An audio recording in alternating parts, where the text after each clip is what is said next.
more April 60ans, la called secret to remarriage, Q souls less sages lessent. Vous y avez pensé. Peut être depuis longtemps. Se remarier après 60 ans, une décision qui semble tendre, naturelle, presque inévitable. Mais derrière la promesse d'une nouvelle tendresse, il y a des vérités secrètes que l'on n'entend que chuchoter. Aujourd'hui, nous allons décrypter ces vérités pour protéger votre cœur, vos finances et votre liberté. Restez avec moi. Ce que vous apprendrez pourrait transformer la manière dont vous envisagez l'amour après 60 ans. Transition Rapid. Avant de commencer, un petit rappel. Ces conseils s'adressent aux seniors, aux personnes en transition et à tous ceux qui souhaitent comprendre les enjeux du remariage après 60 ans. En réalité financière, l'argent change tout. La première vérité, souvent la plus froide, la plus silencieuse, porte un nom. Argent. Se remarier après 60 ans n'est pas seulement une affaire de cœur. C'est aussi une décision aux conséquences juridiques et financières réelles. Pension, retraite, allocation, droit de survivant. Beaucoup de ces protections peuvent évoluer, se réduire, voire disparaître après un remariage. Par exemple, si vous touchez une pension réversible ou des prestations liées à un ex-conjoint, un nouveau mariage peut modifier ces montants. Cela peut surprendre et parfois causer de vrais bouleversements dans le train de vie que vous aviez construit. Conseil pratique. Avant de dire oui, parlez à un conseiller financier. Vérifiez vos droits à la retraite, relisez vos contrats de pension et surtout, pensez à la planification successorale. N'équez recomposer. Le fragile tissage des liens. Deuxième vérité. Vous n'épousez pas seulement une personne. Vous entrez dans un réseau vivant enfants-adultes, petits-enfants, héritage, tradition. Les réactions peuvent être variées. Soulagement, joie, suspicion, rancœur. Même chez des enfants adultes aimants, la peur de voir un héritage modifié ou des traditions altérées peut provoquer des tensions. Parfois, ce qui déclenche le conflit n'est pas l'argent, mais la crainte du changement des fêtes transformées, des habitudes perturbées, une place à la table différente. Exemple, Narrative Court. Imaginez Claire, 68 ans. Elle se remarie et, du jour au lendemain, ses enfants redoutent que leur héritage soit partagé autrement. La parole se ferme. Les réunions deviennent tendues. Ce n'était pas le but du remariage, mais c'est la réalité humaine. Conseil pratique. Parlez à votre famille, tôt et avec douceur. Expliquez vos motivations. Écoutez leurs peurs, si nécessaire. Rédigez des accords clairs, testament, donation, clause, pour apaiser les craintes. Attente émotionnelle. L'amour change après 60 ans. La troisième vérité est plus douce, mais tout aussi cruciale. L'attente émotionnelle. L'amour, après 60 ans, n'est pas la répétition de la jeunesse. Il ressemble plutôt à une conversation longue et posée. Il cherche l'équilibre entre espace personnel et partage. Vous apportez avec vous des habitudes, un intérieur émotionnel construit pendant des décennies. Votre partenaire aussi. Fusionner ces mondes demande des choix concrets. Combien de temps passerez-vous ensemble? Quel rôle pour vos loisirs? Souhaitez-vous un foyer commun? Ou préférerez-vous conserver deux espaces de vie? Beaucoup imaginent que le mariage réparera la solitude. En vérité, le bon remariage complète une vie déjà remplie, il ne la remplace pas. Conseil pratique. Discutez honnêtement de vos besoins d'autonomie. Établissez des règles simples. Moments partagés, moments seuls, gestion des tâches, voyages et finances communes ou séparées. La clarté évite les déceptions. Aspects juridiques. Ce que la loi rend automatique. Quatrième vérité. Le mariage change votre statut légal. Et parfois, silencieusement.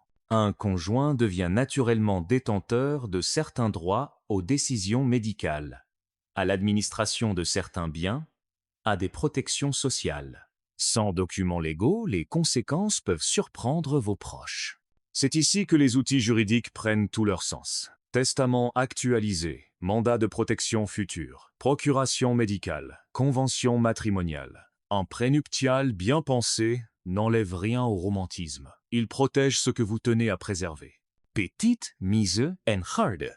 N'attendez pas la dernière minute. Discuter de ces sujets est angoissant, certes, mais les éviter peut créer des conflits plus douloureux encore. nous avons abordé les premières vérités essentielles. Finances, famille, émotions et droit. La suite approfondira la notion de bonheur et de style de vie après 60 ans, des cas réels et des stratégies concrètes pour entrer en remariage en toute sérénité. Comme promis, poursuivons. Nous avons abordé les vérités financières, familiales, émotionnelles et juridiques. Maintenant, entrons dans la 5e vérité peut être la plus intime, ce que signifie réellement être heureux après 60 ans. Le bonheur se redéfinit. Le bonheur après 60 ans n'est pas une reproduction du passé. Il est plus calme, plus choisi, plus précis. Pour certains, il s'agit d'un compagnon pour partager les couchers de soleil. Pour d'autres, d'un équilibre entre présence et liberté. Avant de vous engager, demandez-vous ce qui vous apporte de la joie aujourd'hui. Est-ce la routine, l'aventure, la famille, la lecture, les voyages ou la paix d'un foyer connu? Entrez dans un remariage avec une vision claire de ce que vous voulez préserver. Si votre quotidien vous nourrit, le bon partenaire l'enrichira. S'il vous contraint, il pourra l'affaiblir. Stratégies concrètes pour trouver l'équilibre. Établissez des règles simples sur les moments partagés et les moments seuls. Négociez la logistique du quotidien, courses, ménage, finances, conservez des rituels personnels, parlez de longévité et de la manière dont vous souhaitez vivre vos années futures, ensemble ou côte à côte. Ces règles n'enlèvent rien à la magie. Au contraire, elles la protègent. Petits signes qui signalent un malaise, fatigue émotionnelle, retrait social, disputes répétées sur des sujets mineurs, variations d'appétit ou de sommeil. Ces indices demandent attention. Si vous les observez, ne minimisez pas vos émotions. Cherchez l'aide d'un thérapeute de couple si nécessaire. Histoire pour réfléchir, Jean et Monique ont choisi de garder 2 appartements proches. Leur accord simple 2 soirées par semaine pour leurs amis, un dimanche familial a permis d'enrichir leur vie commune sans étouffer leur indépendance. À l'inverse, Marc s'était précipité et avait abandonné des loisirs chers. Il s'est senti prisonnier. Ces récits montrent que le remariage réussi protège l'individu autant que le couple. Protégez votre héritage émotionnel et matériel au-delà du testament et de la convention matrimoniale, pensez aux outils concrets. Un testament actualisé précise les bénéficiaires et les legs. Un trust ou une fiducie peut sécuriser des biens pour des enfants ou petits-enfants. Une clause d'usufruit permet de conserver un droit d'usage sur un bien. Une assurance vie nominative clarifie la transmission. Une convention matrimoniale bien rédigée définit le régime séparation de biens, participation aux acquêts, etc. Adaptés à votre situation, ces dispositifs ne sont pas des preuves de méfiance. Ce sont des instruments de protection. Négocier sans ruiner la romance, aborder l'argent et les testaments paraît parfois froid, mais ces conversations sont des actes d'amour. Expliquez vos valeurs et vos priorités, partagez votre histoire et votre désir de protéger ceux que vous aimez. Invitez votre futur conjoint à exposer ses attentes. Un accord clair renforce la confiance et libère l'amour des nuages administratifs. Inclure les enfants dans la conversation peut apaiser les peurs. Organisez des rencontres simples, sans annonce formelle. Laissez le temps aux liens de se créer. Si des tensions persistent, proposez une discussion familiale avec un médiateur. La transparence et la constance désamorcent souvent la méfiance. Intimité et sexualité. Après 60 ans, les désirs évoluent. La tendresse peut remplacer une passion d'autrefois, et c'est parfaitement légitime. Parlez de vos désirs, de vos limites et de vos besoins d'affection. La communication sur l'intimité renforce la complicité. Les gestes quotidiens, un message, une promenade, une main tenue, comptent autant que les grands gestes. Conseils pratiques pour la vie quotidienne. Testez la cohabitation partielle avant de fusionner le foyer. Essayez une cohabitation progressive. Quelques semaines par an, puis davantage. Maintenez des projets personnels. Ateliers, clubs, voyages solo. Conservez des amis proches. Entretenez vos passions. Ces pratiques préservent l'identité tout en favorisant l'épanouissement du couple. Quand demander de l'aide professionnelle? Un conseiller en couple, un notaire, un avocat spécialisé en droit de la famille, un conseiller financier, ces professionnels ne menacent pas votre amour, ils le protègent. Consultez-les avant les étapes clés, signature d'un contrat, achat immobilier, modification d'un testament, ou si la relation montre des signes persistants de détresse. Conseils pratiques pour la vie quotidienne. Testez la cohabitation partielle avant de fusionner le foyer. Essayez une cohabitation progressive, quelques semaines par an, puis davantage. Maintenez des projets personnels ateliers, clubs, voyages solo. Conservez des amis proches. Entretenez vos passions. Ces pratiques préservent l'identité tout en favorisant l'épanouissement du couple.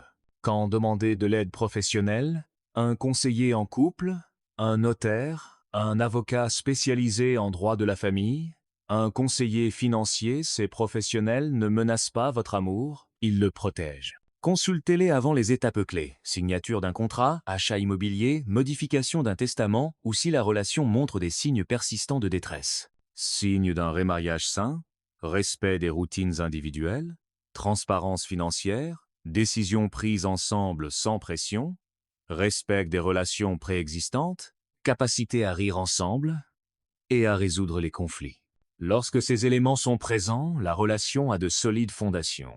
Drapeau rouge à surveiller, isolement de votre réseau social, absence de discussion sur l'argent, pression pour des décisions rapides, vente d'un bien, déménagement, sucret sur des dettes ou héritages. Si vous repérez ces signaux, ralentissez et réclamez le temps nécessaire pour réfléchir. Plan d'action simple avant de dire oui, un entretien financier avec un conseiller, 2 révisions du testament et des documents médicaux, 3 conversations honnêtes avec vos enfants et proches, 4 périodes d'essai de cohabitation. Lycée, 5 rédactions d'une convention matrimoniale si nécessaire, 6 pratiques régulières de la communication bienveillante. Ce plan ne supprime pas l'émotion, il la sécurise. Pourquoi la sagesse compte? La sagesse n'est pas seulement l'expérience, c'est la capacité à choisir ce qui protège votre paix. Se remarier peut être la plus belle aventure de vos années mûres si elle est préparée, respectueuse et consciente. Ce n'est pas une seconde chance pour répéter d'anciens schémas. C'est une opportunité de construire autrement, avec plus de clarté et d'attention. Exemple de dialogue pour briser la glace. Parlons de nos souhaits pour les 5 prochaines années. Je veux clarifier l'héritage pour éviter tout malentendu. Acceptes-tu d'en parler avec un notaire? J'aime nos moments ensemble, mais j'ai besoin de 2 soirs par semaine pour mes amis. Ces phrases simples ouvrent des conversations essentielles. Exercice intime à 2. Chaque soir, pendant 1 semaine, partagez une joie du jour, une inquiétude et une demande simple l'un pour l'autre. 10 minutes suffisent pour créer de la présence et développer l'écoute active. Protection légale en pratique. Adaptez le contrat de mariage à votre situation. Mettez à jour le testament, inscrivez une clause d'usufruit ou une assurance vie nominative. Pensez à préciser les bénéficiaires et à clarifier les droits de chacun. Un notaire vous accompagnera pour faire ses choix avec précision. Gérez les jugements extérieurs. Répondez calmement aux critiques en clarifiant vos choix. J'entends ta peur. Nous avons pris des précautions pour protéger tout le monde. Protégez votre décision sans entrer en conflit. La constance et la transparence finissent souvent par rassurer l'entourage. Rituels et petites habitudes. Créez des rituels, un café commun, une promenade hebdomadaire, un carnet de projets partagés. Ces gestes construisent une mémoire collective sans effacer votre histoire personnelle. Ils permettent aussi de célébrer le présent. Chaque jour. Souvenez-vous, il n'existe pas de modèle unique. Votre bonheur se construit pièce par pièce, au rythme qui vous convient. Se remarier après 60 ans exige courage et prudence. Avec préparation, honnêteté et sagesse, c'est une chance d'aimer autrement, librement et sereinement. Si vous avez déjà envisagé le remariage, commencez maintenant par une conversation simple. Listez vos priorités, parlez-en avec un conseiller financier, mettez vos volontés par écrit et invitez vos proches au dialogue. Ces actions pratiques créent la sécurité nécessaire pour que l'amour puisse s'épanouir sans contrainte inutile. Se remarier après 60 ans peut offrir une nouvelle forme de bonheur. Faites de respect, d'autonomie et de tendresse. Prenez soin de votre cœur et de vos biens avec la même attention. Aimez avec clarté. et choisissez avec sagesse. L'amour après 60 ans n'est pas une fin, mais un nouveau chapitre. Ce n'est plus une histoire d'apparence ou de passion effrénée, mais de paix, de complicité et de compréhension profonde. Si vous décidez de vous remarier, faites-le avec lucidité, tendresse et sagesse. À cet âge, l'amour n'a plus besoin de promesses éternelles, seulement de vérité et de douceur partagée. Parce qu'à 60 ans et plus, aimer devient enfin un choix, pas une nécessité.